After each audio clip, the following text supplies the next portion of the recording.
বাংলাদেশে 84% রেমিটেন্স আছে শুধু আরএমজিতে।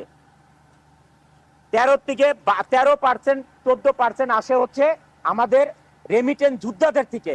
সারা বাংলাদেশের এক্সপোর্ট থেকে 2% আসে, 2%।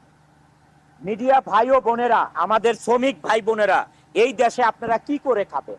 আমাদের প্রধান উপদেষ্টা জনাব ডক্টর ইউনূস সাহেব 12%, 13%, 14% রেমিটেন্স আসার কারণে বাংলাদেশে এই রেমিটেন্স যোদ্ধাদেরকে যে সম্মান দিয়েছে, এয়ারপোর্টে আলাদা তাদের বাসস্থান করেছে যে তারা এসে রেস্ট করতে পারে, হোটেলের মতন করেছে, আত্মীয় স্বজন এসে থাকতে পারে, এয়ারপোর্টে তাদেরকে সার্ভিস দিতে হবে, এত ব্যবস্থা করেছে।